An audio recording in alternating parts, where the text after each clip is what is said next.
Greetings and welcome to Conversations at Noon on the Connecticut Freedom Trail. I'm Tammy Denise. In 1995, August to be exact, the General Assembly established the Connecticut Freedom Trail by law to tell the stories of the Black and African American communities and their contributions to the shaping of Connecticut. A year later, in September 1996, the trail opened in 60 towns with 30 sites, with the eventual goal to have a site in all 169 municipalities, recognizing these Black narratives. As usual, do a little housekeeping. Please take the survey. Let us know how we're doing and let us know what you would like to hear. Also, whichever social media platform you are watching us on, please feel free to ask any questions or comments, and we will do our best to respond to them all. Today, we have the continuation of the Black African American Museum series. Today, we're going to be talking with Mr. Jeffrey A. Fletcher.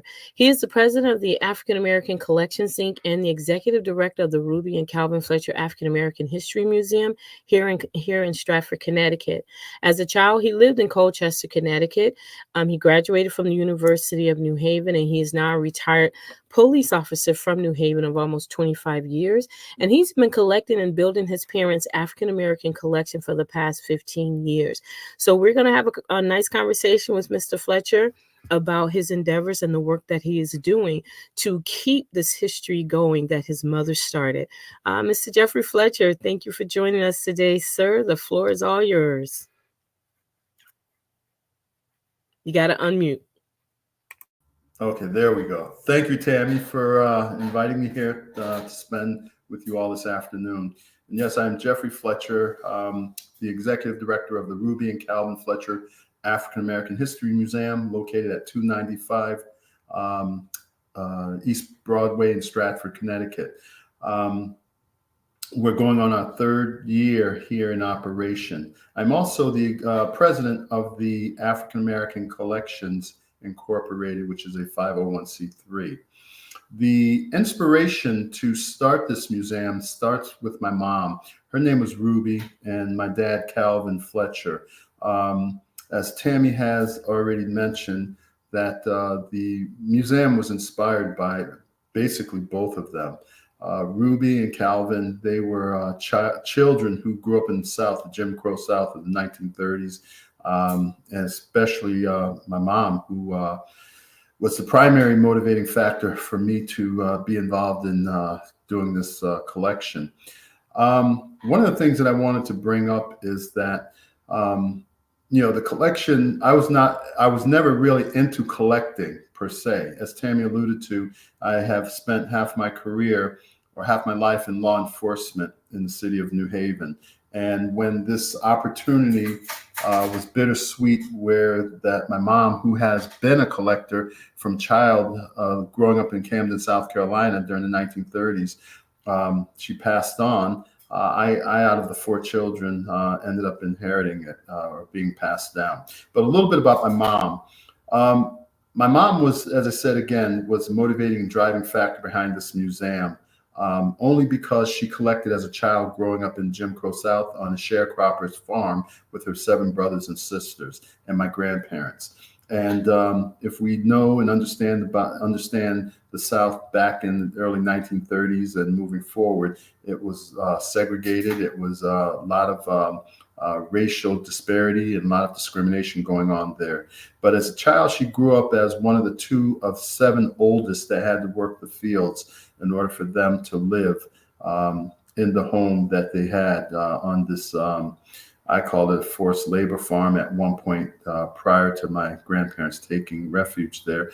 But they lived in this shack. And my mom and her older brother had to work the fields with my grandfather in order to stay there. But when she was able to have a little bit of money, she would always go into town and buy these bric-a-brac, knick-knack types of objects, and that were that we see today, the Aunt Jemima dolls and the little statues and things that we see in Jim Crow segment time.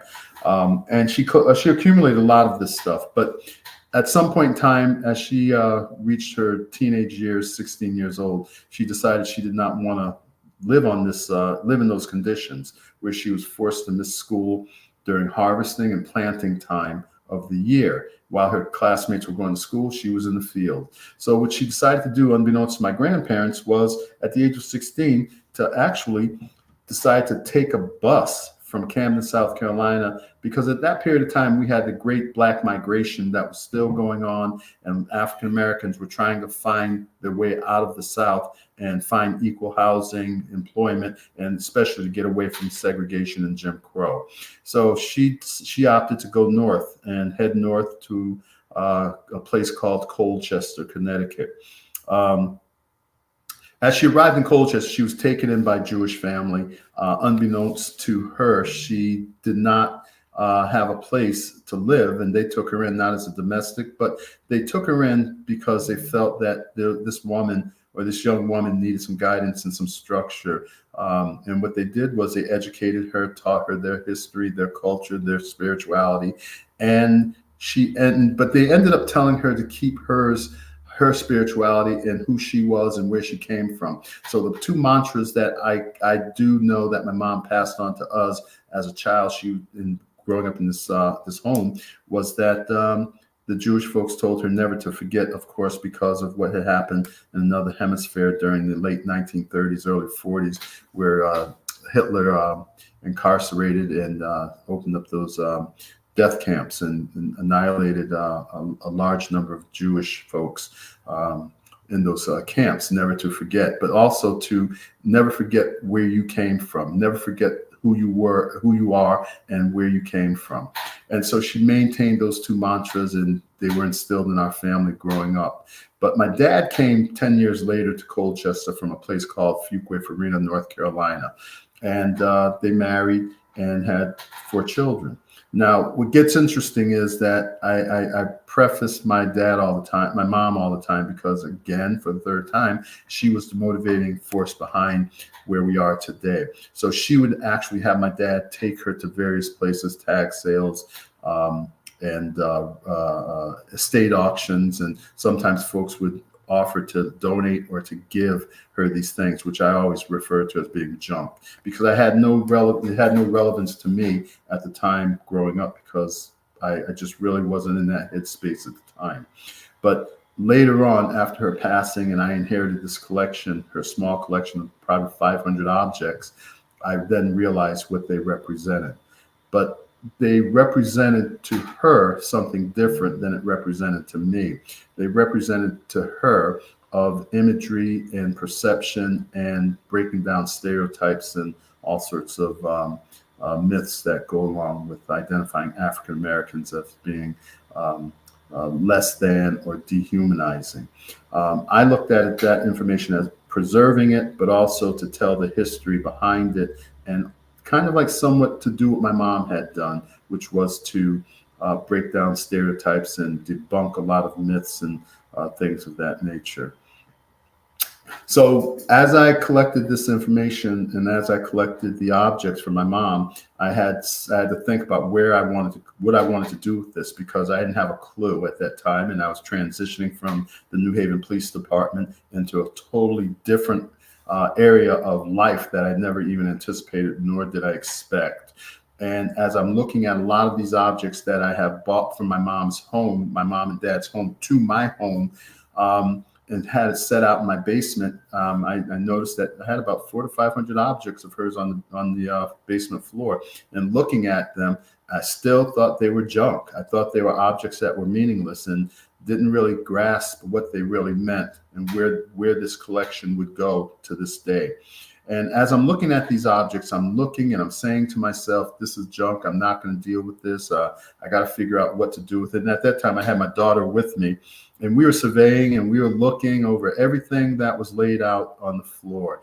And at that point, I said to her, you know what? I think I'm going to call 1-800-JUNK. And I tell this story very passionately, but poignantly, that there was a feeling that overcame me, and I'm going to mention it. So at that point, as I'm Googling on my smartphone several years ago that I wanted to get rid of this stuff, Google 1-800-JUNK. As I Googled and picked the phone up, and I'm now calling them, I had this sharp pain in my ear that radiated down to my shoulder, into my arm and my hand, and I immediately threw the phone down. And as I threw that phone down, my daughter looked at me in amaze, and she said, Dad, concerned. She said, Dad, what is wrong with you? I said, I don't know. I just got this sharp pain in my shoulder and my arm, and it went down. It just made me drop the phone.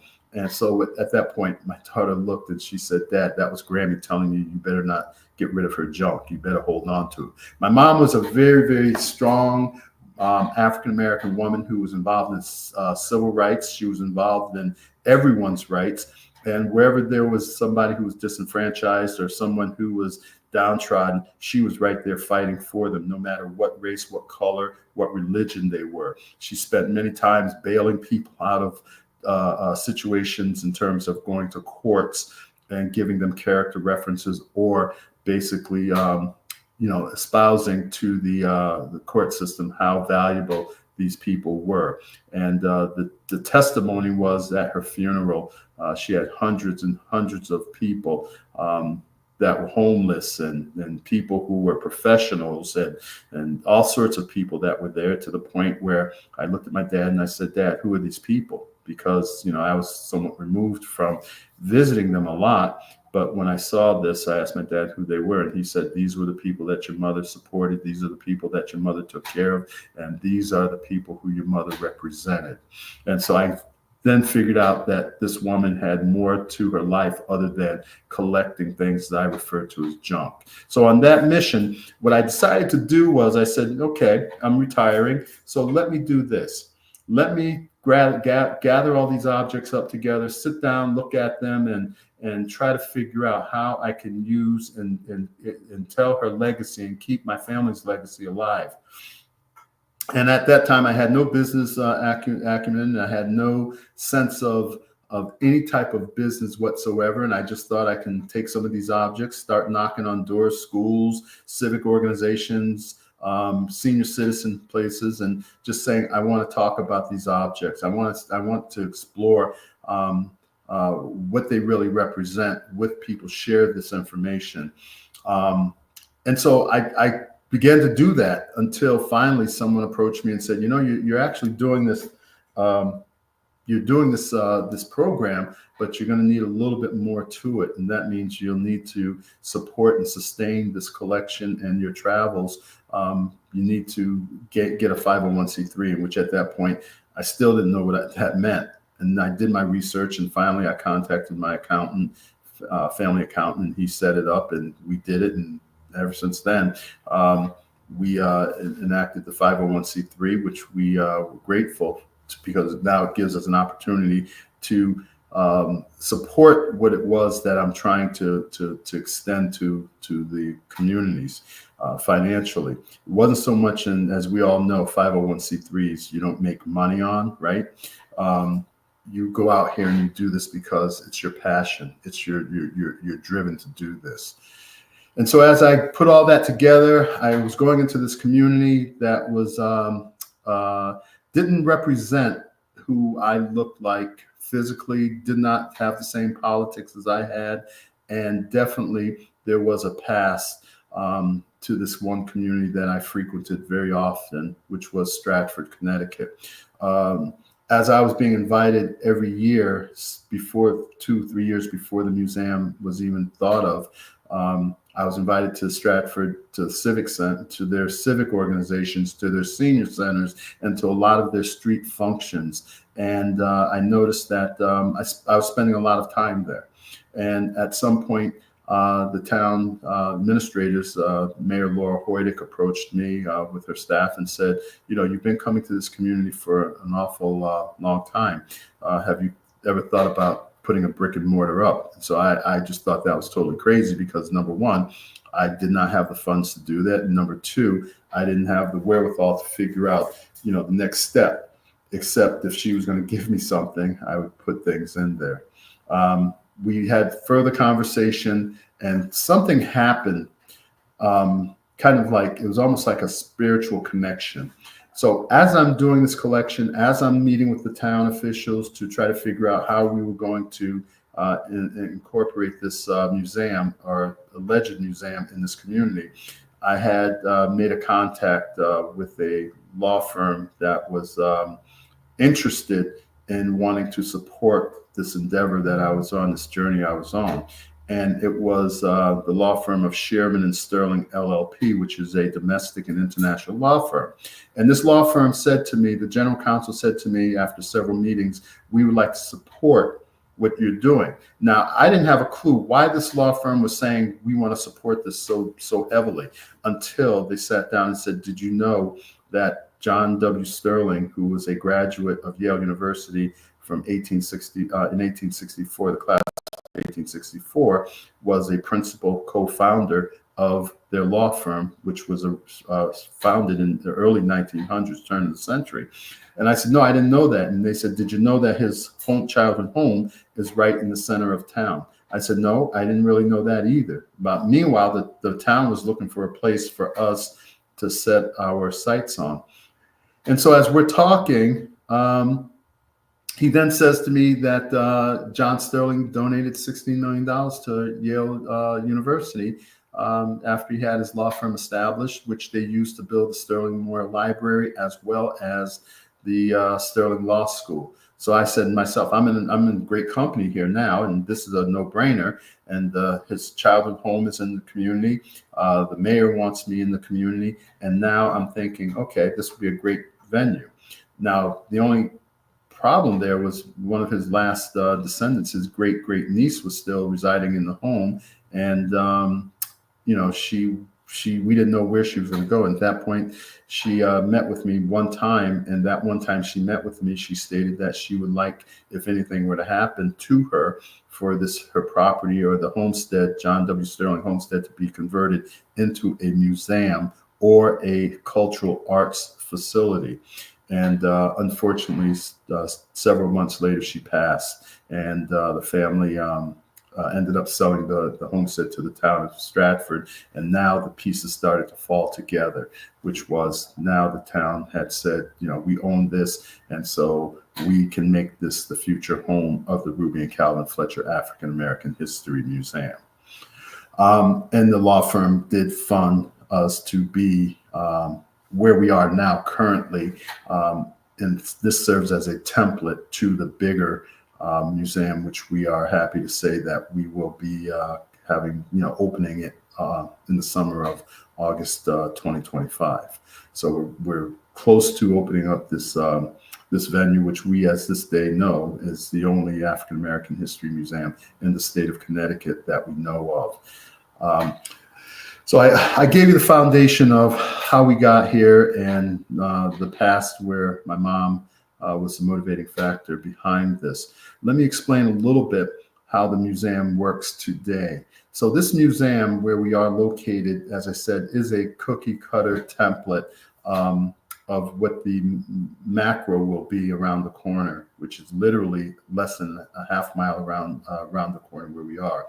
This museum currently serves as a venue for elementary schools, high schools, colleges, employment agencies, and all sorts of organizations to do diversity, equity, inclusion. They do a lot of on-premise work where they utilize the exhibits to discuss the history of African American the journey. We have a lot of objects here that stem from the continent of Africa, because we believe that we cannot talk about African American history, unless we start with African history. So when you walk into the museum, the first exhibit you're going to walk into is a scene from Africa. And we have objects from Africa that were donated to us, a chieftain's crown, statues, some ceremonial ornaments as well. And then you walk into another space after Africa, which we have recreated as a hull of a slave ship. So we want to give you a sense of you're traveling through the history, African American history, that we felt here at the museum was important. And you're up close and personal, which it makes it different than the National Museum, which we're not trying to emulate or to duplicate what the National Museum by any stretch of the imagination. We can never do that, but we want to give the patron, or we want to give the visitor a feel that they're up close and personal, and they can make connections and process where and what they are and what they're seeing. So you walk into another space behind closed doors is the hull of a slave ship, and in there you'll see how Africans were transported to various parts of the world. And then you have a huge map that shows the migration of Africans from the continent to various parts of the world, and based on how many numbers that were taken during the Middle Passages. Then you land in another space in the museum, which is called our forced labor farm instead of plantation, which we believe that that the word plantation has been glamorized and romanticized over the decades and centuries, and it just isn't what we see in terms of going with the wind, because these were actually forced labor farms where enslaved people had to get up early in the morning at the crack of dawn and work until sundown at night, some of the most horrendous and horrible conditions known to mankind, and lost lives. So we show exactly what's in that space, which are objects that were used to oppress, used to change attitudes, used to persuade people to do work that was unbearable and unconscionable. So that space there exemplifies the harsh and the cruelty of mankind on those forced labor farms, which is very difficult for some folks to see when they come. And I want to mention this too. When you walk into this museum, and especially you walk into the exhibit that I just finished talking about, they are heartfelt, and there have been mixed feelings that people have had because it is emotional to them. Well, I say this, not that I derive any type of comfort on anyone feeling sad, feeling bad, and feeling upset, but those are the emotions that I want folks to have, because I truly believe if you're really going to understand this history, you have to have some sort of feeling, some sort of empathy, some sort of sadness, which is evoked, and which I know I have done my job. And I kind of like, I assimilate that to being similar to when you go to the Holocaust Museum, which I think in Washington, D.C. is one of the most heart-wrenching museums and displays of cruelty and inhumanity that's done. And when you leave that building, you have to sit down and reflect on where you've been. So people have done that here. When they've left this museum, they have actually went out into our courtyard, where we have tables, and sat and talked about and processed the information they just received. So I know that what I'm doing here, especially in this museum and that exhibit, it does send a very, very stern and stark message. Then you'll move into, as we go through our version of Underground Railroad, we leave the dark years of slavery, and we walk into a section we call our stereotype, bias, and folklore space, which was where my mom, some of her collection is housed. And we wanted to show all of her objects, as I explained earlier, that she collected as a child and as a young woman, raising 4 children and also married. The objects that she decided that were dehumanizing. They depicted African Americans as backwards or uneducated, buffoons and clowns and things of that nature. And also the other part of it was how these objects were used to exploit African Americans in advertisement. And we talk about that. We talk about the missing images of Aunt Jemima, product Aunt Jemima on the store shelves, and Uncle Ben's rice. And we talk about reparations in that space. And we talk about where those objects, how they dehumanize African Americans. But we also talk about how where they come from, where they were originated, and where they were reproduced. And people are astounded to find out that there are a few objects that are in that space that were actually reproduced and produced here in the state of Connecticut. And when we talk about these things, it puts a reality on these objects just didn't happen, just weren't manufactured in the South, Jim Crow South. They were all over the country, United States, from northwestern part of the United States to the South. So we talk about those objects and what they mean, how do they have meaning, and we cannot walk aside from the fact that we also discuss, if we're going to be fair, we also discuss how African Americans discriminate or dehumanize each other. And we talk about the brown paper bag test, that was the colorization that was used, African Americans used against each other in trying to obtain admission. One of the criteria in trying to obtain admission into HBCUs and fraternal and sorority organizations on HBCU campuses. I'm proud to say, and I'm going to plug it right now, that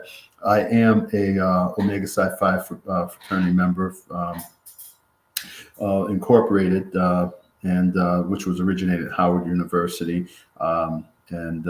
So I talk about that. I talk about the experience, not that it happened to me, but how the colorization was used back in the early inception of these fraternities and sororities to gain entrance. And we did that. And we talk about that very, very extensively. So we are transparent here because my mom was very transparent and she was very honest about the things that she collected, and she was very passionate.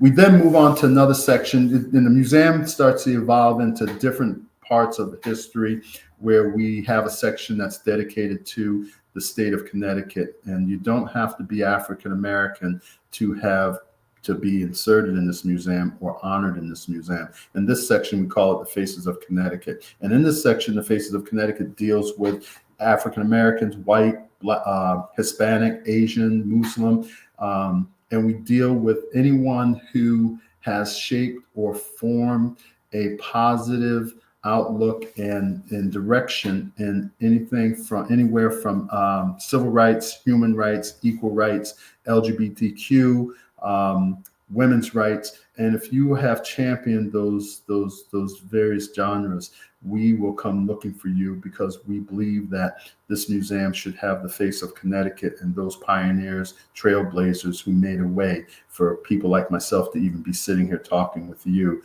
today. So we have a ceremony where we bring these, we go out and we find these people, and we want to put their image, their clothing, who they were, and put it on a mannequin. So that way, when people come, they'll see someone from their community that they may be familiarized with, or they may be able to, we will be able to have their images permanently placed in our bigger museum. So when you come, it will have the face of Connecticut or people from Connecticut in there. And then we move on to a place where my mom often spoke about segregated movie theater. And in this position in this space. In the segregated movie theater, we have movie theater chairs that are from the 1930s Macon, Georgia movie house, and we have video that's going on constantly. So you feel as though you're in a segregated movie theater where we have a makeshift balcony where Black folks and brown folks had to sit when they came to the movies. And so we give you a feel as though you are actually in that space. Now we further move on down to the section we dedicated to the Tuskegee Airmen. And in that space, the Tuskegee Airmen, we have two individuals, one personal for me, but one who's a Connecticut resident or native. His name is Second Lieutenant Edwin Thornton Dixon. And we are blessed to have objects from Edwin Thornton Dixon's family, who gave us, donated his some of his objects and pictures so that we can show him. He was from Hartford, Connecticut, and we cannot have Tuskegee Airmen exhibit. We cannot have an African American History Museum without showing the Tuskegee Airmen exhibit. And adjacent in that same exhibit is a relative of mine, First Lieutenant Henry Fletcher. And he was from San Antonio, Texas, and you'll see his bombardier outfit as well, and pictures of him in his flight class in the exhibit. And so I'm so proud about that exhibit because, again, we all know about the Tuskegee Airmen and how they fought valiantly for democracy, but also against Jim Crow, and found that Jim Crow followed them to the other side of the world, and until they were actually given and permitted legislatively to fight in World War II, along with other African Americans in that conflict. Now we move to the another section, which is our Civil Rights Museum, Civil Rights section, which is comprised of lunch counter chairs from Woolworth Lunch Counter. And that's very iconic in most of our African American history museums around the country. You can't have a civil rights section in the museum unless you have those chairs, which were iconic as well. And the good thing about those chairs is that I have a good friend, Edsel Blair Jr., who was one of the four students from North Carolina A&T, but back then it was North Carolina Agricultural College, who is a friend of mine, and we've talked often on the phone, and he's living up in the Northeast now and 84 years old. And he was very impressed, but very humbled when I wanted to single him out as being a historic figure in that section. And he had basically said he didn't really do anything. It was just what he was called on to do. And so I was very honored to have him as part of that conversation whenever I have it with patrons that come or visitors.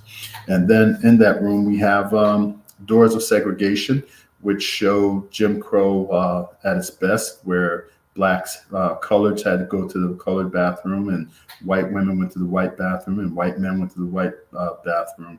And then we use that section because there's one specific door that is the exact replica of a door, because I wanted a door that I had problems with going through back in 2013. But we use those doors to show the time shift of where we were then and where we are today. And I consider 2013 to not be that far past where we can't talk about it. So that door is a replica of the Starbucks door from Church and Chapel Street, that in 2013, as a uniformed police officer, I could not go through that door because I was told the key was in a safe. And people who come to the museum, we tell this story only because we want to let folks know that Jim Crow years of the South 70 years ago has not changed that much, and is still being done even in the Northeast as I speak to you. But that door, one particular door, I was not able to go through because the Starbucks manager said the key was in the safe, only to learn that the key was in her pouch, and she did give it to somebody who was white. Unbeknownst to her, she did not know that I had a friend that was sitting there waiting for me when I got there. And I left, unbeknownst to him, to use another bathroom outside the facility. And when I returned, he advised me that she had given the key to a white gentleman. Starbucks' response was, They wrote a letter, which you'll see memorialized on the door. They wrote a letter from their corporate headquarters stating, we will give you $3,000 if you sign a non-disclosure agreement, which I didn't. So that's one of the stories that we tell in the museum to let folks know that that was then, this is now, and it still goes on. And it's my good friend Edsel Blair from the Woolworth Lunch Counter says, he was fighting Jim Crow. Now I'm fighting Jim Crow's nephew, James Crow Esquire. And he comes in a different form of not wearing a Klan suit, but he comes in various forms of suits, business suits, and maybe a uniform or so forth. But again, we tell stories here that are part of what this museum is, because I think my mom would have liked that very much, so that people can learn a little bit better about this history and put a face to a lot of what it is that we have here. And lastly, we cannot talk about the African American History Museum unless we have the Ku Klux Klan in this museum. And we do have an outfit or three. I often tell people we now are the central headquarters for descendants to donate ancestors' Klan uniforms, in which we have three of them here. One of them I obtained by going undercover as a police officer, as a white youth minister online for several months, and was able to attract an 83-year-old white Klansman from Boone, North Carolina, who I told him I was a white youth minister trying to embolden young youths about the Klan and their philosophy.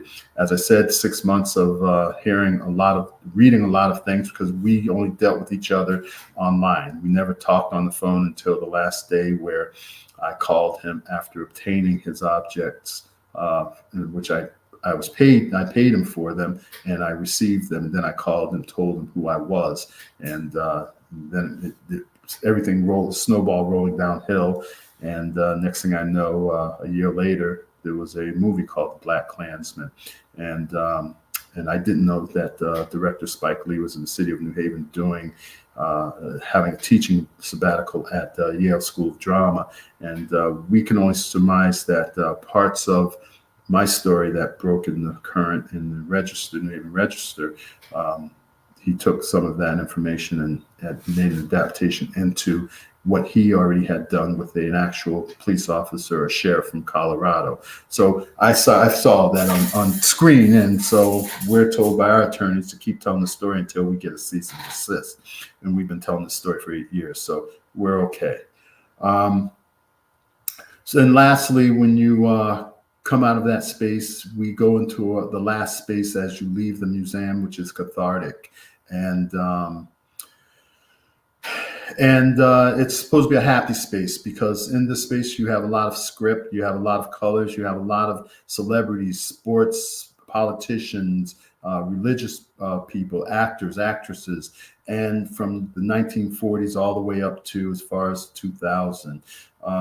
And you hear music in this space, but the big thing that I revel at is that I get to showcase some more of my mom's and my dad's objects that they enjoyed, which was a big part of our family in rejoicing and during having celebrations, as well as during our sad times. But part of her 3,000 album collections we have on a wall, and my dad's 2 of his 6 guitars that he used to relax, and couldn't read a lick of music, but you put him in a space by himself and come back in an hour and he would have mastered that whole song, whatever he was listening to. So this room is very cathartic. We want people to leave this space in an uplifting, with their heads high, but also understanding more about this history than what they did when they came through the front door of the museum. And you can hear the children when they come through this space, because they gravitate to the walls where they see all of these folks that they know or have heard of. And there's not one child that has come through this museum that can't say that they could not identify at least 3 people on that wall that they have either read about, seen on television, or seen in a movie. So we're really happy when folks leave here that they leave on an upbeat note, but know that they were up close and personal with some very, very, very strong materials that they would not get in a school setting, because as we know, this history has been somewhat polarized in various places and politicized. And so it's my job. I can do the best that I can to make sure that we can preserve this African American history, but also the legacy of my family. I want to say we must be coming down to that time now. I want to thank everybody for tuning in. And if I sound like I was all over the place, I kind of was, but I was trying to put it all together because I had to put some thought into what I was going to try to talk about without, as I often talked to our hosts earlier, that I did not want to turn into a malingerer, but I wanted to give as much information as I can, so that I hope that you all will take the initiative to tell everybody we're here, and let everybody know that we're open for any suggestions, and we're always looking for volunteers. I want to thank everybody for tuning in, and I think we're going to go to Q&A.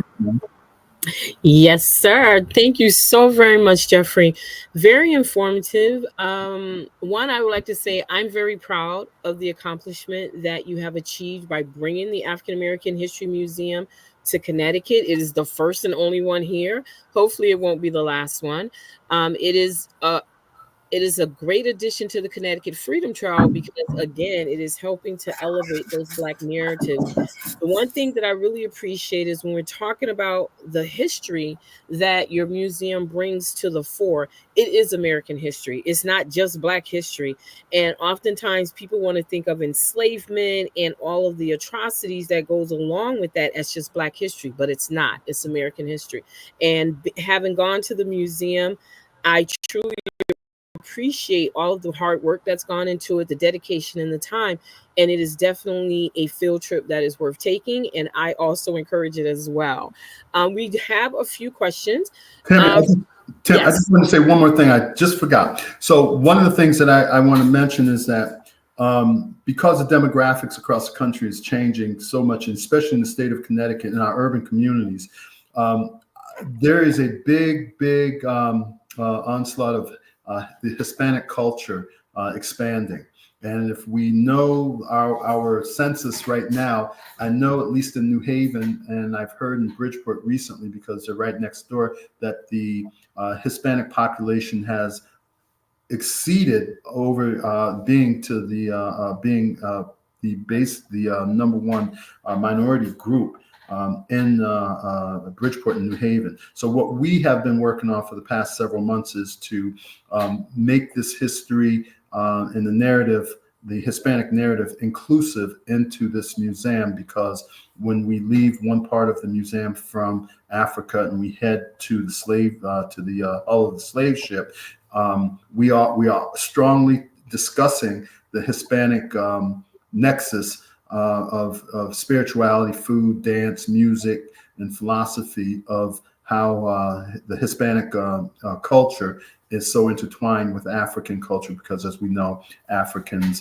were dispersed throughout South America and even in Puerto Rico. So I'm working right now with some Hispanic people in trying to bring that narrative into the museum to make it inclusive, because I believe it'll be kind of like a one-stop shop. But I can't talk their narrative. I can bring them in on board, and they can speak to that. So that's one project we're excited about bringing into the museum as well.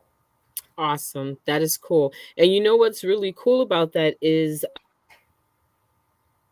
I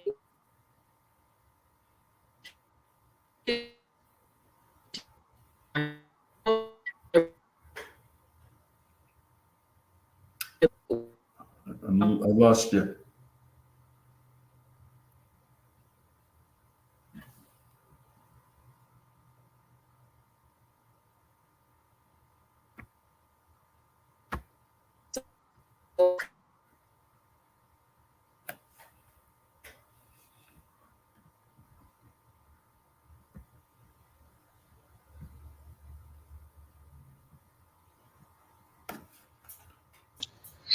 Hey Jeff, well, we're waiting for Tammy to fix her connection. Yeah, Maybe we can start on some of the questions that we have sure. been getting. So we have a question from Facebook from John Mills. What are you hoping people take away from visiting your museum? Well, what I wanted to take a look at is to kind of like look at the stereotypes, the debunking of myths and stereotypes, because I think when I bring folks into the museum and we get to that space, everything looks pretty, all the porcelain and everything looks nice and beautiful. But what happens is that when we get into the discussion about what they mean and what they represent, um, even for black people, when they come into that space, a lot of them don't realize what those figurines really represent. And then I'll often hear, "Oh, my grandmama or my auntie had these in their house as well." And the thing that I try to explain to people is that Black folks collected these things as well, but we may have collected them for the practicality of what they were. But I explained to them that they did not use them to dehumanize us or to belittle anyone, but what they used them for, like the banks, the mechanical banks, which were manufactured and made in Cromwell, Connecticut at the J.E. Stevens company, which went out of business in 1958. Those were called the Jolly N-word banks, right? And we used those as actually folks used to use piggy banks to put coins in. White folks would use those to ostracize, dehumanize, and to make fun and ridicule. So what I do is to John, what we do with those and what I'm trying to have a takeaway from is to debunk, to cut through, slice through all of those misconceptions about what those objects were and how they were used, and basically to discuss how we need to, as African American people, stop demonizing each other and discriminating each other, because that's what we do. And if we're expecting other people, white folks, to not do that, then we have to practice what we preach. And that conversation comes up in there, which is totally about the N-word. Okay, so I mean, without, depending on how big the audience is in that space, we will address it. But due to the fact that that is a very lengthy and voluminous conversation, we tend to not want to go down that road. But we try to give the basics of identifying stereotypes and debunking all of these different ideologies that folks have about Black folks, and that's what. So that would be the takeaway I come with. What I appreciate about that section is how it is showing that New England is not as innocent in its complicity. The fact that those items were made right here in Connecticut speaks volumes. And so again, it helps us to take off the blinders, and it helps people to understand no, there's things right around you, that hidden history. And that's why history is so important, because history is all around us, and until we really pay attention to it, what do they say, you're doomed to repeat it. So Yeah. I really love that section. Granted, sometimes when I see those items, I remember growing up with them in Mississippi and as a little girl, and we played with them. We didn't realize that what those subliminal messages was of oppression. We didn't realize that those subliminal messages was telling us we were supposed to hate ourselves and see ourselves as less than human. But I love the fact that now the museum has these items, and you can tell a different version of the story, but also tell what it really meant for us. Because as usual, in within the Black community, you give us lemonade and we gonna spice it up and make all kind of different fruitful flavors of lemonade. So I love the fact that the museum is taking that on. We have another question that says, are you concerned about your future ability to continue sharing this information based on the political sentiments against presenting Black history? And that's Well, from if I can answer that, I'm going to answer it very, very clear. So I mentioned earlier that I'm in a community now, and it's not a secret that I'm a Democrat, right? And the community now this is a Republican community. It's always been a Republican community. And if I hadn't mentioned also that this community was the parade ground for the Grand Imperial Wizard of the Ku Klux Klan about 35, 40 years ago, at least twice a year. So I would have been a fool not to do my due diligence and homework on this, but I didn't know what I was coming into. But here's the great part about this. A lot of folks don't understand that the administration in this community saw a need, saw a fit for this, and they have been working bipartisan from day one to not only embrace me to be here, but also to go out on a limb to try to help me, advise me on fundraising, finding funding and resources to sustain this this project. So when you ask if do I feel a certain way about the politicization or what's going on currently around the country, I mean, I'd be a fool to say I'm not concerned. I'd be a fool to say that I'm not paying attention, because I'm for both of those, I am paying attention on that, and I am keeping my eyes and ears open. But for the main part, this community has embraced this venue, this museum, and I'm going to go out on a limb here, and Tammy will probably talk to me a little bit about it later, but I'm invoking my mom coming through me, right? Because I get a lot of inspiration spiritually from her. And she's very transparent. So I'm going to be very transparent now. So I have tried to bring this venue to our urban communities years ago. The concept, the idea, everything, the business plan to it. And I've met resistance. And I say this not to have any grievance, but I say this only because I like to speak truth to power, and I like also to be transparent. They weren't too receptive for me bringing this venue to these communities, which I thought was a need. So to circle back to, do I have any major concerns about the politics of today? If there were going to be any, it would have been several years ago, as I sat down with the mayor of this community and her administration and the town council. So the town council one evening just voted unanimously in like 5 minutes to have this venue. And by the way, the building we are in right now is owned by the town, which allowed me to repurpose it for the purposes of the museum. And the John W. Sterling Homestead is owned by the town, which is allowing me to bring the permanent museum there. So there's a lot to be said about, there is bipartisanship still alive and well in this country, despite what we are seeing today. Awesome. Thank you very much. Let's see. Do you get many visitors from out of state, and what brings them to the museum, and what are their reactions to the museum? So the first part is, do you get many visitors from out of state? Yeah, I mean, we've gotten as far as Australia, Hawaii, Canada, as far south as Texas. So we get a good smattering of people coming, and then we get these museums, people who actually travel the East Coast, and they want to see the various African American history museums. And I may sound a little biased here, but the report we get, because we always ask that question, how do you find us?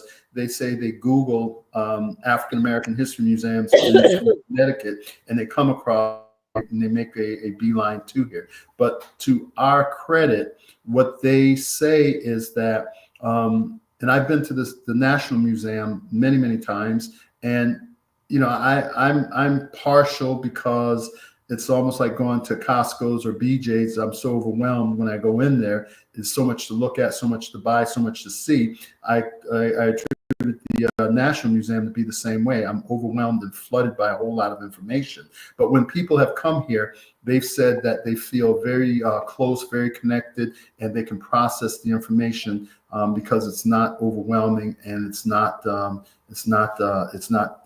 crowding them. And so they feel as though they're up close and personal. So we get a share number of visitors that will spend some time coming from their locations to visit us. All right. Thank you. And then we have a comment from Reverend Cleo from Faith Church here in Hartford. She says, outstanding. Looking forward to visiting the museum. Thank you, Mr. Fletcher. Again, I think the museum is very timely. I know it took you some years, of pounding the concrete and knocking on doors. But I'm proud of you. I just want to say I'm very proud of the fact that you did not give up, that you did not take the nose and let it become your story. Oh, here's another question. Are there any areas of the museum that localize the intended message, meaning aligned to people or incidents in Connecticut for local visitors? Ooh. That's a loaded question, right? Because now, now you may open a Pandora's box here because so one of the tasks that I'm doing right now is, as we all know, that Yale University has atoned slavery. Their past president, Peter Slavy, had atoned slavery, and they've had some of their biggest donors that were involved. John Calhoun, who was involved in having the biggest plantation of slaves in South Carolina, where they had to strip the buildings of John Calhoun's name. But the more important thing is that what I'm trying to work on now is trying to bring Yale University into the fold of saying that one of their biggest philanthropic donors, John W. Sterling, who helped to set the foundation at Yale University, and a graduate of Yale University, a year before Emancipation and Proclamation. He graduated in 1864. His spirit encouraged his firm, his general counsel, to fund us. So I'm of a spiritual person where I believe this was all meant to be, and so I'm trying to make Connecticut, make Yale University, I shouldn't use that word make, to encourage Yale University to be a part of what we're trying to do, because it makes New Haven better. It makes Yale better. It makes New Haven better. It makes the state of Connecticut better. There are a number of institutions that I won't mention that have been a part of or had their hands in the pot of slavery. And they have yet to come out to atone their participation. But I commend Yale University for doing that, because it's needed. But in terms, and I hope I'm answering the question, Connecticut, I think we can explore more nexus to Connecticut, and it doesn't have to be in a negative light. It can be in a positive light, especially where Yale University is concerned. Yale can be a part of this conversation as we grow, and it doesn't have to be a sterile conversation. It can be a very myopic conversation where we are saying we are bringing you into the fold as you will bring us into the fold, and you could utilize what our resources are and to be on the right side of history. I love the idea of those who are saying that they're trying to be on the right side of history. It's been a lot of conversation happening, but it's time to stop talking and actually put actions into place. So that's what I'm really looking forward to, is when those actions actually start coming to the fore. So many other marginalized groups have been recognized, have been acknowledged, have been even given reparations for things that didn't even happen on this soil. But when it comes to us, it is still a conversation. So it's time for the conversation to move to action.